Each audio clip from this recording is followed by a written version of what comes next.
Hi there! Welcome to watching VideoGaming Father's video review of a retro shoot-'em-up game with a strange name, Planes, Bullets and Vodka. Is there any crazy story about the pilots that get some special abilities after drinking vodka? Is it just another shoot-'em-up game that one has seen many times before, or are there any original ideas enriching the gameplay? Can one find here any weapon shop where you can buy and upgrade for your arsenal? Are there some new planes to unlock by playing? Isn't the game difficulty over the top, making the game unplayable for casual players? Don't do inaccurate controls ruin the game? Will you be pleased or rather disgusted by the retro audio visuals? And is there any local multiplayer that would make the game more enjoyable and suitable for family playing? Just give me a few more minutes please, and these questions will not remain unanswered.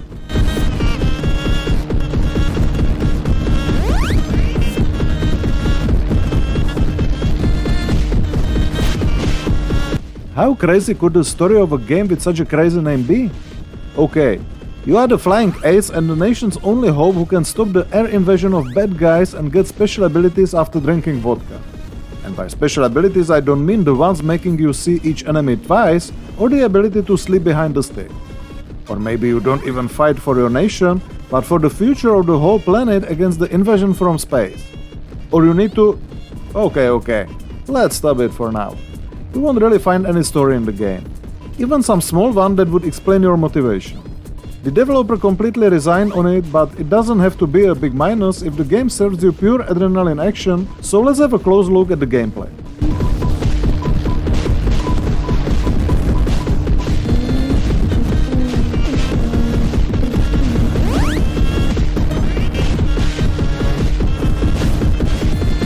Have you ever played some classics of the shoot-'em-up genre like River Raid or 1942? If yes, you will get familiar with Planes, Bullets and Vodka very soon. If not, it doesn't really matter as the gameplay is very simple. You control the plane that you view from top-down perspective and fight against the other planes flying towards you to send you warm welcomes in the form of various projectiles. There are either horizontal or vertically scrolling shooters, and this game belongs to the second category, the same as previously mentioned legend of the genre. So you are supposed to fly and destroy as many enemies as possible while trying to avoid their bullets and also the collision with the screen edges.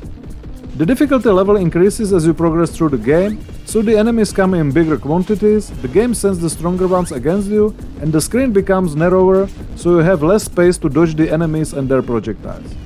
Okay, is that it? If yes, the game would become repetitive very soon, wouldn't it? So now let's take a look at the elements trying to save the game from early stereotypes.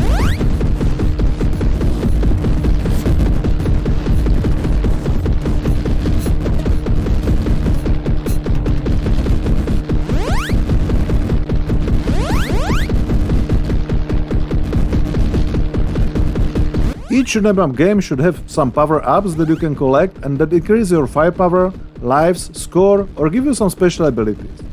And Planes, Bullets and Vodka is not an exception. After all, the vodka in the name of the game has to have some meaning, right? So there are several power-ups increasing the power of your projectiles, the number of them and also the fire rate.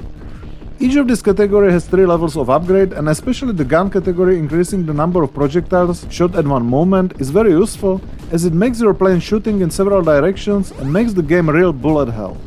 The other power-ups just fill up your lives and shields up to the maximum of 100, and there is one that increases the game score. And that's it, except, of course, Vodka! Bottle of vodka is supposed to be the strongest power-up in the game. Once you take it, the screen starts shaking and the incoming airplanes start exploding. However, it's a very rare power-up, so do not expect this effect to happen too often. Which is a bit disappointing considering that Vodka even made it to the name of the game. And that's really it now. There are no other airplanes to buy or to unlock, not talking about light RPG elements. This is really disappointing as with a little bit more effort put into some features that would enhance the gameplay, the game would be more motivating. Like this, the only thing that motivates you to start over is to achieve a better score, as there is an online leaderboard where you can compare your results with the others. This will not keep your attention much longer, I guess. Will it be saved by a bit variability of enemies and level design?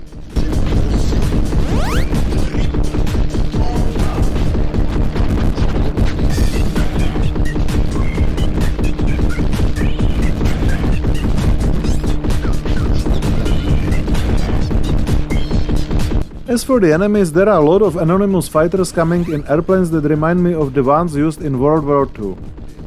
There are classic jets shooting 1 projectiles at a time at you, bigger jets shooting 2 projectiles at a time, bomber with V-shaped wings sending bombs at you, and some kind of heavy bombers shooting 2 projectiles one after another from left and right cannons.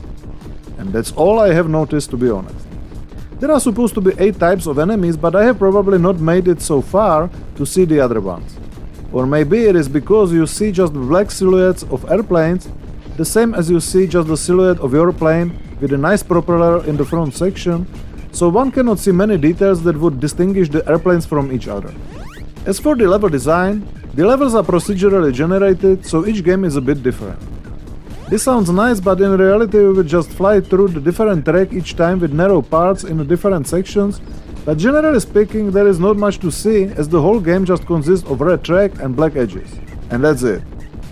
At least it changes not just the width of the flying path, but also the angle of edges, so you still need to control the airplane direction not to hit the edges.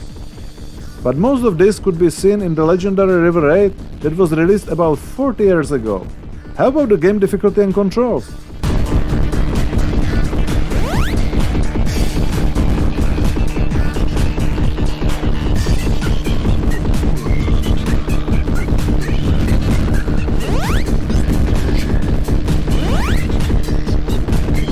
The game is challenging and might be a little frustrating as you progress through the higher levels, but it is meant to be a tribute to the old coin-op shooters, so it's not a big minus here.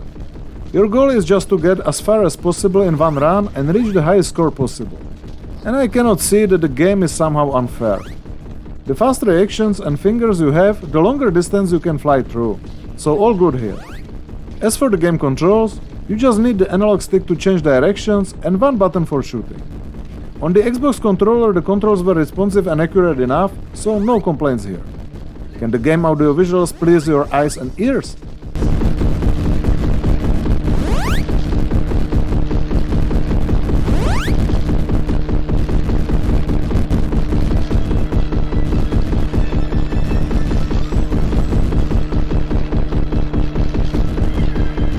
Well, the answer here is not really. I have already mentioned very simple graphics that consist just from red, black, white and yellow colors, with the silhouettes of airplanes on the foreground and constantly red background. Okay, I can understand that it was meant to be the tribute to coin-op shoot-em-ups from the 80's, but even those almost 40 years old games had way better graphics than this game. Psychedelic music somehow fits the game, and even though I would hardly listen to the game soundtrack outside the game, here it helps to build up the atmosphere. Sounds are about average. Most of the time you hear simple sounds of shooting and your engine. Nothing that would really make either a positive or negative impression.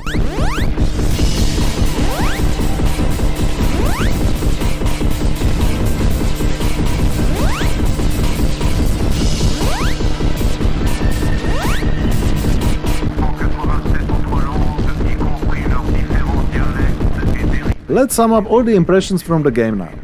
Is Planes, Bullets and Vodka a great tribute to legendary shoot-em-up games from the 80's that reasonably adds some modern features to the old gameplay?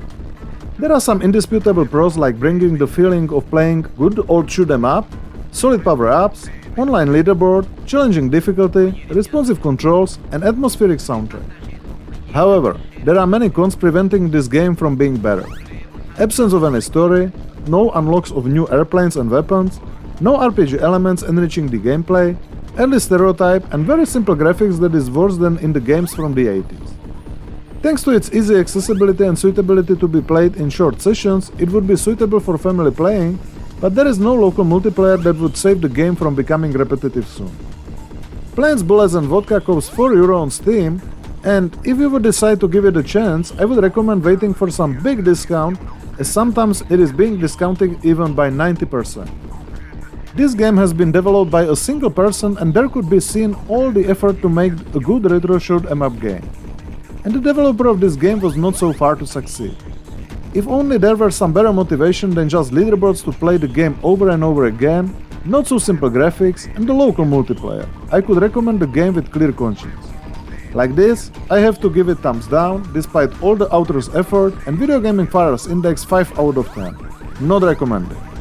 Thank you for watching this video review, and if you have enjoyed it, please give it a thumb up and subscribe to my Video Gaming Father's channel.